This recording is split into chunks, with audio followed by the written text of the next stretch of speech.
नीम के पेड़ वाला कुआं। भुटुल गांव, उत्तर प्रदेश। भुटुल गांव चारों ओर से खेतों और जंगलों से घिरा हुआ था। गांव की आबादी कम थी, लेकिन यहाँ का रहन सहन सरल और शुद्ध था।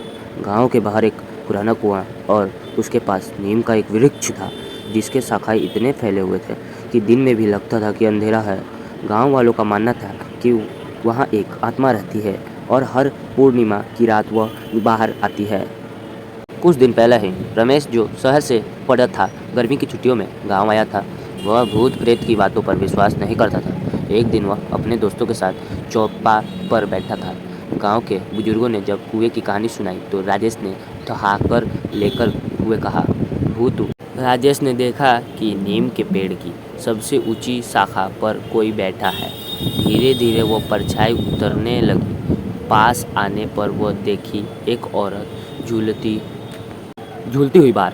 सफ़ेद साड़ी, पैरों में घूंघट, चेहरा अधजाली। वह धीरे धीरे कह रही है, तुम मेरी आवाज़ सुनेगा? सबसे अनसुना किया। राजेश चीढ़के भी नहीं सका। उसके पैर वही जमीन गए और औरत ने उसकी आंखों में झांका और वह वही बेहोश होकर गिर पड़ा। अगली सुबह खेतों में काम कर रहे लोग ने उसे देखकर कुएं के पास मिट्टी से सना पड़ा था। उसकी आंख खुली थी, लेकिन वह कुआं बोल नहीं रहा था। उसे घर लाया गया।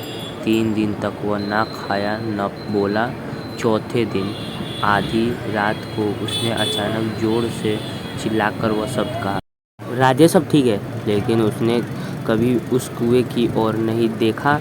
उसने गांव छोड़ दिया और फिर कभी नहीं लौटा। गांव वालों ने बाद में उसे कुएं को मिट्टी से भर दिया। नीम के पेड़ के पास हनुमान जी की मूर्ति रख गई, लेकिन आज भी जो लोग रात को वहां से गुजरते हैं, घुंघरू की धीमी आवाज़ और एक औरत की सिसकी